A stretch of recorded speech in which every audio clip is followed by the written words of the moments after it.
So God began to work in my heart. Do I love these people? And do I really love them and want to see a new future for them? And God worked in my heart to begin to picture that preferred future and call them to what God would have for us. Hey, before we jump into this video, we wanted to say thanks for checking us out. We at the Canadian Church Leaders Network exist to seed a hopeful future for the church in Canada by serving and connecting and resourcing pastors. Like, if you are a church leader in Canada and could benefit from more resources or connecting with other leaders across the country, check out our website at ccln.ca, follow us on Instagram at Church Leaders Network, or hit subscribe below. Thanks again, and hope this video is helpful and encouraging. Keith, it is so good to be with you. Pastor Keith Taylor. This is a unique time in your ministry career. Just before you mentioned you're in the final week. Can you just give us a window into your life right now, this season of ministry in the midst of COVID, what's happening in your world? Well, it's amazing how some things overlap in timing.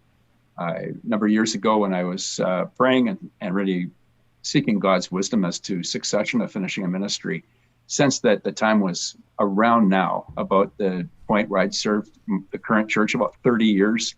It's in its 100th anniversary. I thought this is going to be a right time to make that transition. We've put a succession plan in place, navigated that whole thing. And so I'm in the last week of you might call it sort of the formal employment of full-time, and finishing the end of the month.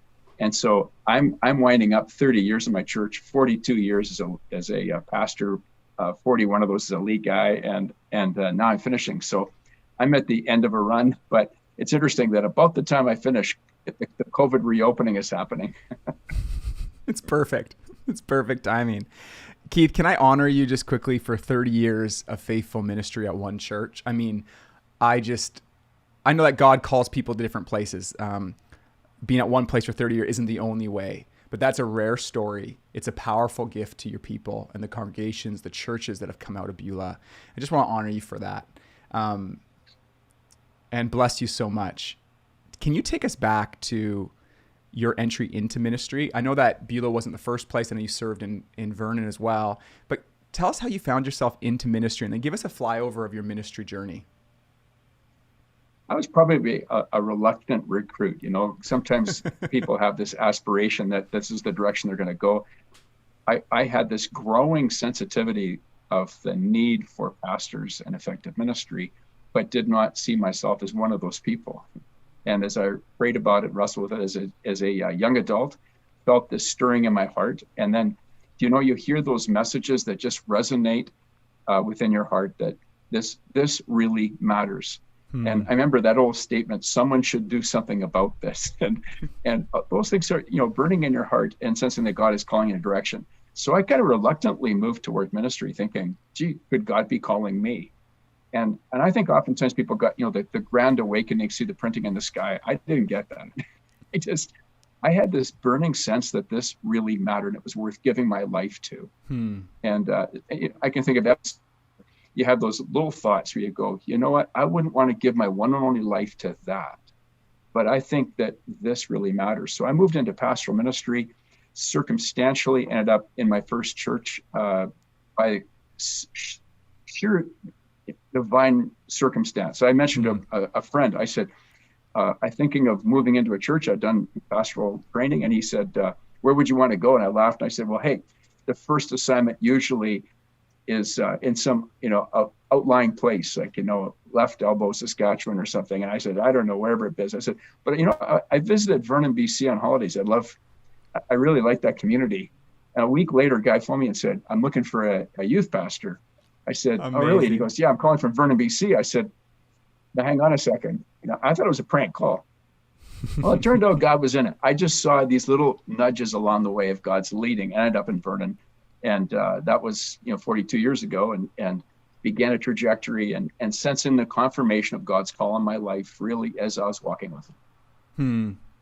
It's amazing. I've visited Vernon Alliance. Is that the church? Is it Vernon Alliance Church? Yeah. And I've been really impacted by their ministry. I mean, they've been a resource hub. I remember when I was young in ministry, being part of a youth conference there.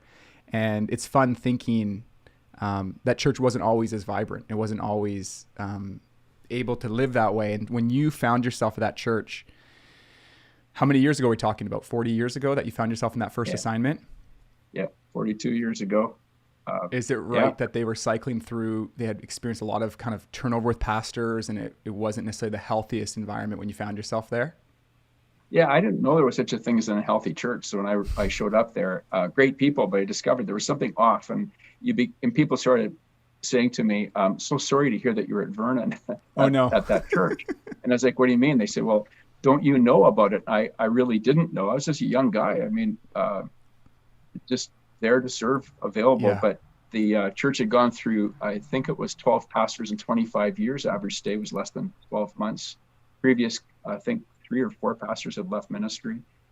And then within 12 months of my arriving, they released the lead pastor. And I found myself in a conflicted situation. They'd had, I would call it a split, just a very, very, very unhealthy church. And they asked me to provide leadership, not really with an option, because I was the only staff and the church was about 200 people. And in the first 12 months, it grew from 200 to about 125. So it wasn't laughable, but it was grapplable. We were declining. If we stayed on that trajectory, there wouldn't be a future. And then God met us in a powerful way with some renewals, a reawakening of the church, re-identification of who we were and identity. Just God met us in a powerful way. And then the church grew for I don't know, like the next 20 or 25 years, which is, It was evident that we met God in a powerful way. I think amongst sort of my generation of pastors, there's, it's actually pretty recent, like a real awakening to church planting. And so there's a lot of, and it fits the bill. Like there's a need for church planting. Church planting is exciting, but also fits the personality of the millennial. Like, don't box me in. I want to do my own thing. And so I get it. Church planting is amazing. It's an important part of the fabric of Canada. But there's something in our national conversation that needs to grow about revitalization and what it looks like for a young minister. It's a different skill set. Some of them are the same, but there's a different skill set that says, I'm going to patiently unearth the DNA of this church. I'm going to woo the people here. I'm going to have the tough conversations. I'm going to take those risks. Any principles or advice or just reflections about what it means to do church revitalization? I don't know if that's what you would call the work you did there, but that work of revitalization, that work coming alongside something that has history and probably some good in the history, but also maybe some challenges or things that can be toxic. Any thoughts or reflections for ministers going into situations like that? I think there's a dynamic that is the intangible of the Spirit's work in the heart of people. And we did a lot of prayer, really seeking, I just use that expression, for awakening. I mean, there's that inner work that needs to happen within the congregation. So we pray hard. The second thing is, I just call it love people deeply. Remember when I was aware of some of the just toxic patterns that had happened, I had a lay leader walk up to me after service and we were chatting and he said, I feel like when you're speaking, you're just mad at us. And I kind of stepped back and I thought, yeah, I kind of am. And he said, I'm not really sure that's going to help. Is your anger? He says, I really think you need to really deal with your anger. So God began to work in my heart. Do I love these people? And do I really love them and want to see a new future for them? And God worked in my heart to begin to picture that preferred future and call them to what God would have for us.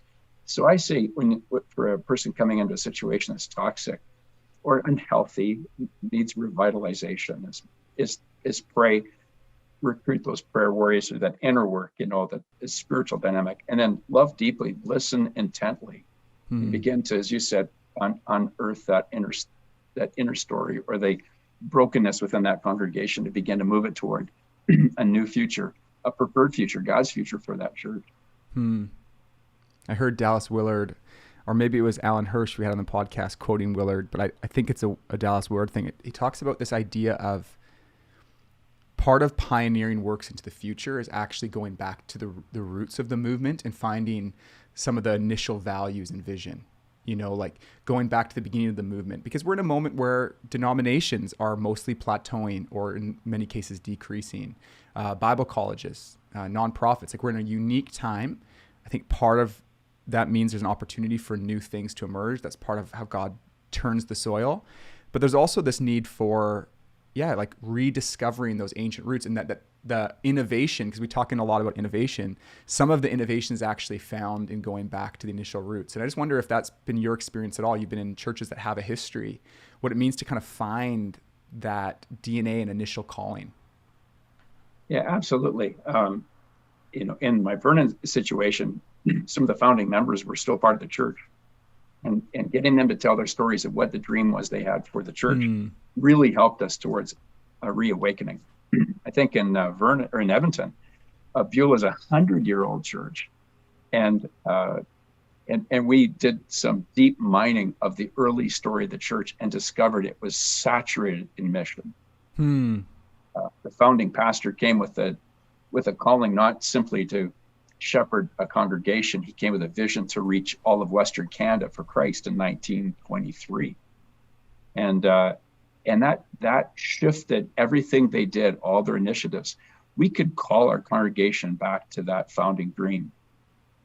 Some churches actually, when they go back to that founding day, they may find something that wasn't healthy or thriving, and perhaps it's time then to cast, like, what do you call, put down a new stone of remembrance to say, as of this day, we're gonna shape a new vision for the future. So not every church has a great starting story, but when you do go back to what was it that was part of the genesis and that beginning. And then tell us about the story of Beulah. So both your story with Beulah, but also Beulah's history. I mean, it's a very important church, in my opinion, in the fabric of the church in Canada. It's got decades of history. It's been a sending and planting church. It's a church that's such a blessing. But yeah, tell us a bit about Beulah's story, and then when your story kind of intertwined with their story. In the early 1920s or so, or even before that, there was a group of people coming to Edmonton. Edmonton was exploding with growth. People were coming from all across Canada, pioneers, loggers, farmers. It was a place of I think Edmonton grew from a few thousand to like 60,000 in 25 years. So rapid growth. With that came pre-World War I, a lot of just brokenness in culture. There was no safety net. A mission startup in Edmonton by some passionate Christ followers who saw the need. They got that mission going. Then they decided that they would call a pastor to shepherd a little group of people who were just serving the unfortunate, like even unmarried mothers. They had a home for unmarried mothers, which was really gracious back at that time.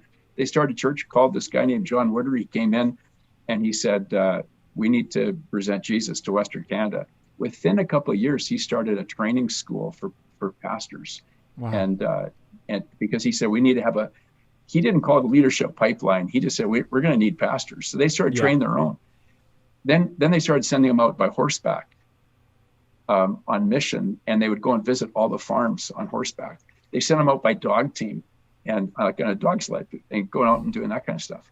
Then they bought an old Model T Ford. They had a tent that went with it. They had a platform, and these pastoral trainers would teach off the old Model T Ford, and they would do tent meetings. There's something like 60 churches that trace their beginnings back to Beulah and Beulah Mission that was active across rural Alberta. Then they got the idea that we should have a radio station. So they didn't just get airtime. They bought the equipment. And we're thinking online for COVID is a new thing. Yeah. In the 1930s, they went online with the first radio station in Edmonton and shared airtime with somebody else. They broadcast Sunday night services, and they used contemporary music that's accessible to people where they were. And they were sending out services to literally, thousands of people across Alberta were tuning into the services and they used contemporary music, which I thought was so interesting for the time in the 1930s. And so you had a church that was incredibly missional and creative. And they were doing secret services before anybody had thought of it. And it was what an amazing start.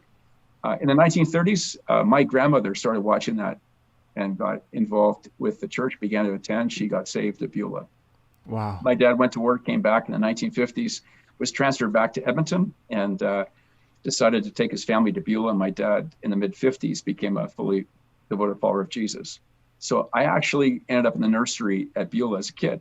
Grew up in the church as a teenager. I came to Christ and trusted him through the impact of the church.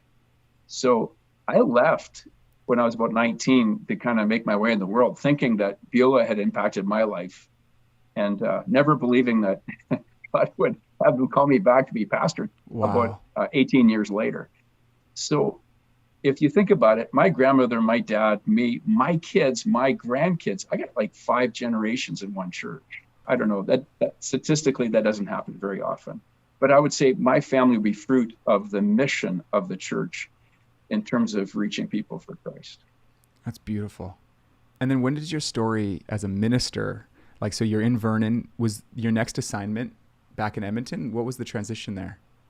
Yeah, after having served as lead pastor for 10 years in Vernon, the church had really seen, as I said, renewal. I was trusting God for how we could be on mission for Jesus and be a thriving congregation. And the Lord just met us in great ways. But the church grew for those 10 years. And we had built a couple of building projects, and the congregation, multiple services. We were doing a lot of missional intervention and starting recovery ministries, just really ministering to the community. And God began to stir in me that you're not going to be here forever. And I didn't know what that was about. I was like, what do you mean? I love it here. Church is thriving. And I felt like the Spirit was saying to me, I got something else for you. And I didn't know what. And then Beulah called and said, hey, would you consider coming to Edmonton? We just built a building and we really need a pastor. And would you come back? I said, you guys knew me growing up. Of course not. I'm not coming back because it makes no sense. What do they say? The prophet's not welcome in his own country. I can't go back to my home church.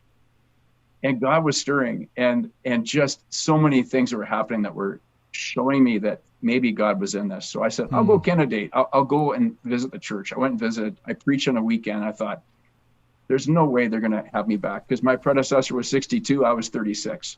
It's way too big a change.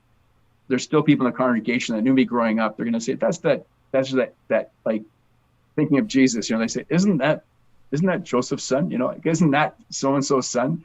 I thought, it's not going to happen. I got a unanimous call. Will you come? And I went, oh my goodness. But what was most important is God was impressing me to go back to the city that I had come from and reach my generation for Christ. And it was an unmistakable call to go back. So at 36, I came back to my home church and to take on the role of lead pastor, following a guy who was twice my age. Wow. So that's how I ended up back in Edmonton.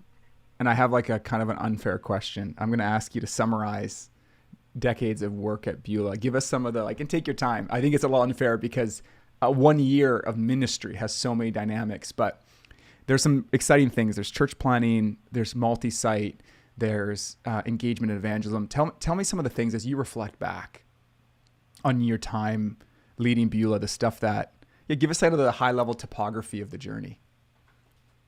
Oh my goodness, 30 years. You think about that, that's 300 board meetings and 1,500 weekends. Like it's a lot of time. I think that my predecessor had really set the table for me to come in, new building in an area that had great need. We began to rewrite some ministry strategies. But one of the key things is going back to the founding of Beulah. It's DNA. If you cut, what does Beulah bleed? It was evangelism and full devotion to Jesus. So we said, what are we going to do on mission? And so it's really been 30 years of excitement of the ways in which God has been able to allow us to be on mission. And so we started off, we did those kind of big Christmas musical dramatical things that churches did, for an example. And for 10 years, we'd have 5,000 to 8,000 people show up, and they bring their friends on their arm. And we had all kinds of people begin a spiritual journey because of ways in which we were inviting people to come and experience a story and experience the gospel in the context of relationship. And so for about 10 years, we felt like that time had come that we would stop it. We used Alpha as a way of reaching into our community, but the congregation began to grow. And I think as we were really seeking need-meeting ministries, we were intergenerational church, but beginning to move to the younger generation to say, how can we reach them, but still honor the former generations, that they could be an anchor and encouragement and prayer support in that. So we went through these changes as a church, changes in worship, changes in style. We went from on-site ministry, a small group evolution, to lay leaders providing leadership in small groups. That's a huge transition for an established church. And so within about the first 10 years, the church had probably doubled and a half, maybe in terms of growth, added more services. We did about 4 or 5 building projects. We were looking for ways to serve globally, did initiatives all over the world to just make Jesus famous in other places, how to reach into our city with care and compassion through local agencies. Created evangelistic ideas. We would do a thing like, 4 weeks of apologetics and bring in the very best apologists and get like 1,000 people out, 4 weeks in a row, say a 4-week run, to answer the deep questions you have of what is faith all about. And people were just so hungry to learn. So it was a wonderful pastoral team of innovators and creators. And so it's moving the church deep, but also being very intentional to say, how can we make Jesus famous? How can we reach out? And then we just did a crazy number of alphas and so much fun. Alpha, my favorite was Alpha in a tattoo parlor. Come on. It's a captive audience. Alpha in a casino, Alpha in a pub, Alpha in a Thai restaurant doing a buffet, but Alpha in a senior's home over a coffee in a Starbucks. They're just people being empowered to share this Jesus story with the people who are around them. And one of the things about new life when you're on mission, what do they say? The exciting place in a hospital is the maternity unit when you see the little babies. And I go, it's an exciting place in a church is to see new, freshly redeemed lives, people walking with Jesus, and that brings life to the church. So then in about 2020, we decided rather than build more, we would go multiply out to reach our city, and we called it to go beyond the walls. And so we raised, a couple $1 million that would be for ministry initiative. In a matter of few years, we did a church plant in Edmonton. We did a multi-site. We did a partnership with a Hispanic congregation, a partnership with an Arabic congregation. We did a church plant in Hanoi, Vietnam, because we wanted to do something over there, like beyond our city and beyond our country. Partnered in a whole bunch of other initiatives, but the exciting thing was to see the church be outward focused. We watched, a few hundred people head out into another round of church planting and church multiplication, and we were really excited about multi-site, that we could have those we call place vibrant communities up close to people's neighbors, and began to move down that road. And with every initiative, there's challenges. Some things work and some things don't. And you put things back in the box and try something else. But the exciting thing was to see how God has blessed it. And so that's in a nutshell some of the things that have taken place over the last 30 years. I love hearing about it. It's so inspiring. And I knew this about Beulah. I knew this about you. But there's something about the commitment to keep mission, the willingness to try something new, to stretch beyond yourself. It's almost like the moment you start getting fully insular, something dies within the life of the church. And I just admire so much about your ministry and the ministry of Beulah to keep thinking, how can we try to reach out? How do we kind of reach out? I want to pivot to kind of just chat about your own journey as a minister, being in one spot for 30 years. How do you keep your own heart tender to the Lord and tender to the people? I mean, there's just something about being in ministry that can feel like it kind of sucks you dry sometimes. And just wonder, as you reflect back on, how did you keep that heart tender?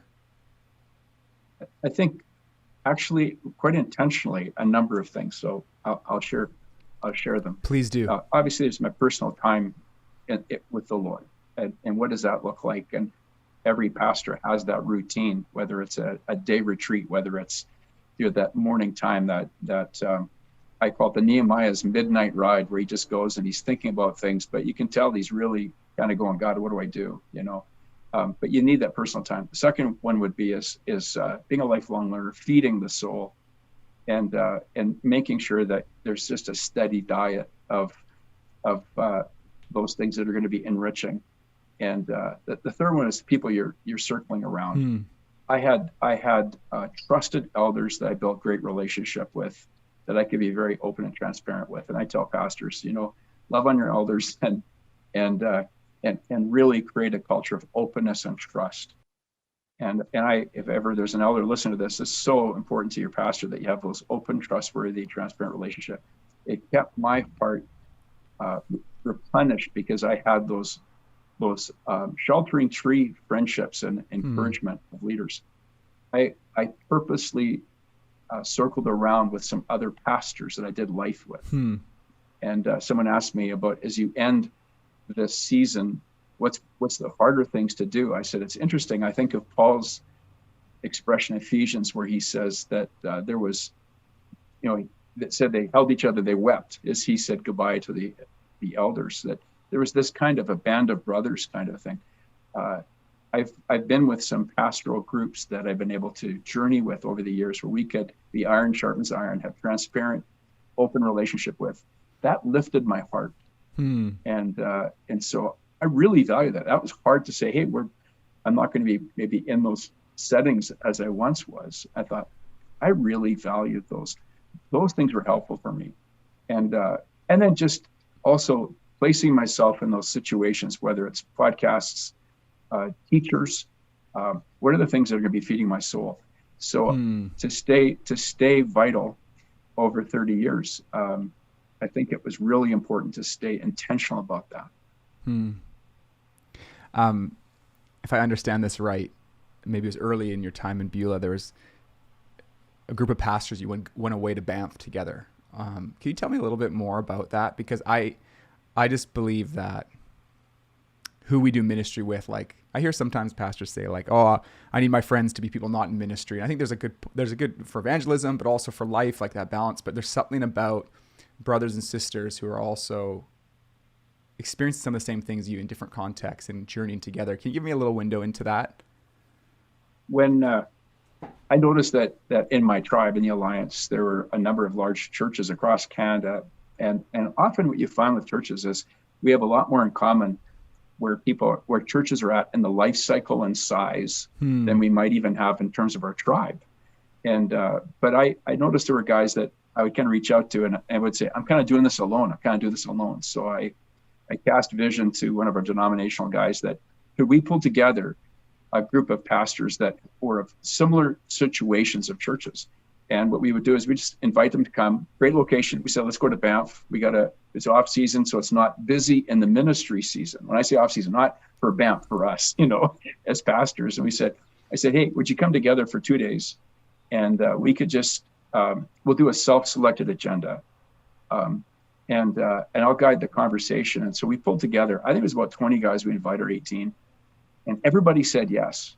Everyone came for a forum kind of setting. And this was back, probably 30 plus years ago. But we got them together in that setting. And we did a self-selected agenda. I prepared guys to do a 10-minute, launch on the topic. And then we just did discussion. But there were some ground rules. There'll be no chest thumping. This is not a brag and gag session. This is to be, we'll celebrate the wins, but let's just talk openly. But what the cool thing is at the end of the 2 days, deep friendships formed. Guys were saying, you get me. You're walking where I'm walking. How did you handle this? How'd you handle that? And there's some guys who said, hey, I'm new to your tribe. I've never been, I came to a church, but I've never been a part of your denomination before. And we had a fantastic 2 days. And a number of groups spawned out of that and deep relationship. But it was so great to watch the chemistry of like-minded pastors, like-minded leaders, really connecting. And of course, that's developed over time and happens in different settings. But it is so important to have some like-minded brothers and sisters around you. I love that. I should say as an aside, for anyone listening, if you don't have a couple other people you're journeying with and wrestling with the questions and go for it. Just start it. You don't need permission. You can just call one or two other people and say, hey, can we get together? Over the pandemic, I just called up a couple pastors across Canada that were different enough that there was something to learn, but similar enough that there was enough in common. You know what I mean? We're going after the same thing. And I think it was once a month on Zoom on Friday mornings. And it was such a rich time. And the depth of friendship that grew in such a short amount of time really surprised me. I really feel like these are people I'll journey with for a long time. And so that's the side note for anyone listening. Like, you don't need to wait for permission. There's a need for it. If you feel that need, there's probably a couple others. And so go after it. Well, and in that meeting, and I forget the exact date when it would happen, but we're talking decades later, some of those people are still my friends to this day that I met at that event. And we've journeyed for all these years. And I just go, man, that's one of the great blessings. And I think pastoral work is when you build those kinds of friendships that you do life for the long haul. Keith, can we chat a little bit about succession? And I wonder, when did you start thinking about succession? And then maybe walk us through the journey. And I know recently you've passed the baton to Daniel Im, who's been on the podcast as well. And I think as we're recording, you're in your final week technically. So just talk us through the story. Back in 2000, I did a 1-year sabbatical, and I went and did doctoral studies down in the States, which is very generous of my church to release me for a year. And when I was down there, I visited a church, one of the larger churches in America, where Bob Russell was the lead pastor. And Bob was talking about the fact that he was going to be stepping away and doing succession. And I thought, what? He's a thriving, healthy guy. That's one of the largest churches in America, and he's talking about making a change. And that got me thinking, as he talked about pastors have a beginning and an ending. And so I went away from there thinking, I wonder, how it begins to stir in your mind that I need to be thinking about endings. So that was where God introduced to me this idea of being intentional about endings. And so I was in open conversation with the board about would I serve, past 55, past 60. We do an annual review of how's it going, and do they feel I'm in, and do I feel I'm in, and we just had very transparent conversations. And as we talked and prayed, I had a growing sense that when the church was having its 100th anniversary this year, and I had my 30th anniversary, that would be a great time to start with a new leader of a new generation to build on the next 100 years. And I really felt at peace with the Lord on that was what God was leading me to. So 6 years ago, we began to talk about succession. First, from an emergency side, what happens if I get hit by the proverbial bus, or, the actuarials, unhealthy or something like that, what would the church do? But then on a more serious note, what would we do in an intentional way of passing the baton? And then about 3 or 4 years ago, we struck a committee and really began to move down that road and do intentional planning and strategizing. And what we ended up doing was, in our context, the board of elders are the ones who hire a lead pastor or select a lead pastor, discern that role. So I worked closely with them, and we began a process of discernment, and it's been an amazing journey. And when did Dan come into the picture? Like, when did he become a candidate, and what's the journey between the two of you? Because you've had a season of both being on staff together, and I'd love just to know, like, because this is something happening more and more, like, what can you share from learnings from that journey together? One of the things that we did as a board and as a church is we did a thorough evaluation and analysis of that 30-year story of the highs and the lows and the twists and turns. But we even went back beyond that then to the founding of what's the Beulah story and what's the DNA. And our board of elders really did some careful work about where have we been, who's God calling us to be, what do we see in the future? And we use an outside resource to help us with that, so we could really wrestle with what's God saying. Are we looking for vision 2.0 or just a tweak of the vision? Is it what is God calling us to? That was important groundwork and very transparent. We interviewed staff and other pastoral staff, and so we were open and transparent that we were doing this journey and doing the work. And then we began to delimit to the kind of candidate we were looking for. And one of the things is we said, is it possible to find, I call it the sons of the house, so somebody or a daughter, somebody who may know our ministry. And so we looked at some people who had been on our staff in past. And one of the things about multi-staff churches, we're Lord willing developing leaders, and so looking and saying, does someone know our story and is connected to us? And that began us down that journey of the candidating route, looking at candidates. And out of that, Daniel had been with us for 5 years, and on our pastoral team, had gone down to work with Lifeway in Nashville, Tennessee for a few years, and was involved in doing national ministry. And providentially, I shoulder tapped Daniel and said, what would you think? Would you possibly come back to Edmonton? And he goes, this is crazy, because God had been stirring in his heart that, kind of like my story, that there's something more, there's something new. You're in a good place, but God's calling you to something else. And then we began to work and go down that journey. Our board of elders gave him a call to come as my heir apparent as the successor, and then he joined our pastoral team. And I would also add that in our context, I invited our pastoral staff to be part of that. They've given their lives to be part of our ministry, so they were part of interviewing. They were part of the discussions, and I really think that was helpful for them as they're thinking and experiencing the lead they've worked with no longer being at the helm. It allowed Daniel, when he was called and came, to begin to work with the staff, begin to exercise leadership in programming and ministry, and as it turned out, into COVID, and really, how do you say it, begin to establish himself with them and build a relationship with them, so that he would increase and I would decrease during these last 24 months. And what's on your heart? Like, we're having a chat at a unique time. You're really, and the next question is, I want to know what's on your heart for ahead. But as you're sort of like living in this moment, like what are you experiencing? Like, what are the emotions? What are the thoughts that you're experiencing, even as we're recording this this week? Last weekend, the church had a thank you service where they were just expressing appreciation and just giving my wife and I a blessing for the time we have been with the church. And my heart was just overwhelmed with a sense of gratitude to God for the 30 years, well, really 40-year journey of ministry, and be able to say that God has been so faithful and so good. So my heart has been so grateful to God. Along the way, there's been the scars and the challenges and issues, as any leader would have. It's not all been up and to the right. There's been difficult times. But along the way, I've found God again and again redeems things, renews things, and lives and hearts are changed. And if ever I've been convinced that Jesus Christ is the hope of the world, it's only getting stronger. And do I believe in the local church? Absolutely, when it's working right.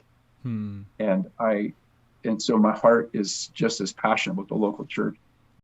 So as you look ahead, where, I wonder, I hope you're going on a great vacation or something first. You're going to celebrate this, but then, as you come into this new season, this new chapter, how do you hope to invest your time and your passions? It's one thing leaving from something, but going towards something. And when you're at my age and stage, you're kind of saying, God, what have you got in store next? I think from a personal well-being sense, I'm now a grandfather, got 6 grandkids. Sweet. Looking forward to connecting some as COVID opens. I've got kids living in the States and the coast, to be able to connect with family. So we're going to take some time for some break, but I still desire to be able to make a contribution. And that might be to come alongside some young leaders who are saying, hey, you've already walked this once. Have you got some help? You could do some coaching or come alongside of us. And some of those areas that no doubt will young leaders face in terms of staffing or programming or fundraising and some of those kinds of things. So I'm hoping I'll be able to be an asset to emerging leaders, even to be someone that they're able to feel safe to bounce ideas off of. And it's not the sage, but the really an encourager and someone who can really spur them on. I likely will serve in a way like an ambassador. I don't know the word emeritus. What does that really mean? But maybe more of an ambassador. And so Daniel has said to me, "Hey Keith, would you be willing to keep some reps up in teaching?" So late 21 into 22, the plan is that I would continue to have some reps on the weekend teaching. But again, in a new role with a new mantle, that I'm his staff, whereas he was my staff, and respecting him as the new leader. And then we've talked about some other part-time engagements that I could have that would be those kinds of ways to minister, which I would love to do to my generation. Some people I've been walking with for decades now, and people whose lives have had impact on that. I'd be able to continue to have engagement with them.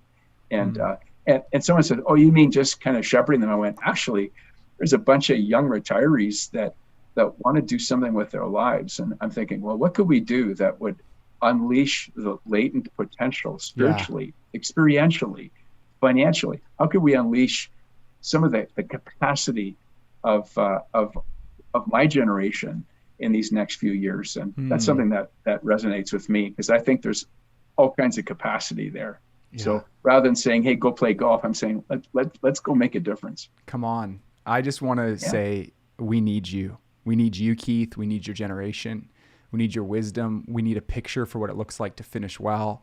We need your advice. We need the resources of your generation. I think that one of the enemy's plans could be to stop us from working together well. And what a shame. And to hear your heart. I wish there was more. There's many. I wish there was even more examples of people finishing well, not saying like I'm barely making it to the finish line, but with something still left in the tank, with vision left. And so I'm just, really want to honor that you're doing that. And I just want, even to the audience listening, to say, like, if we can figure out the potential of generations working together for the sake of the kingdom, with the mission of reaching people far from God and building a church that honors Jesus in our nation, man, it's such a critical time. And we just can't afford to not lean towards one another as we lean towards Christ. Yeah, big time. Absolutely. I want to be sensitive to your time. I so appreciate your wisdom. Maybe I'll ask one more question. As you look at the next generation of pastors, what encourages you, and what advice or caution might you give? And you can do it in any order. If you want to end on a good note, maybe you could start with advice or caution, and then maybe end by saying maybe what excites you, what kind of potential do you see? When I come alongside the young leaders that are around me, I love their passion. I see they have an ability to see the world in a different way than I do, because they're native of a technological culture. They're native to the diversity of conversations in Canadian culture. And I think you need to celebrate that in the emerging generation, that you see the world differently than my generation does. I'm still running to catch up. I have great hope for the next generation, that there's going to be some great leaders. I think I would say to young pastors in Canada is, think of yourself as a missionary. One of the things about the founder of Beulah was John Woodward came at it not as someone who was going to be, quote, the care and custodian of a flock of people. He came to say, how can we unleash the full redemptive potential of this little band of Christ followers? And you know what that did is it catalyzed them into deep walk with Jesus and experiencing Christ in his fullness, because they were on mission for Christ. So I go, think like a missionary. Another reason is that we are also alien to a secular culture, in the sense that we are citizens of heaven and that we're walking the Jesus way. And I think it's going to take discernment to be able to sort out, how then do we walk in the midst of a secular Canada, and how do we bring the gospel to bear in that environment? And it's a bit of a dance, isn't it? It's going to be a challenge to figure out what that is going to look like.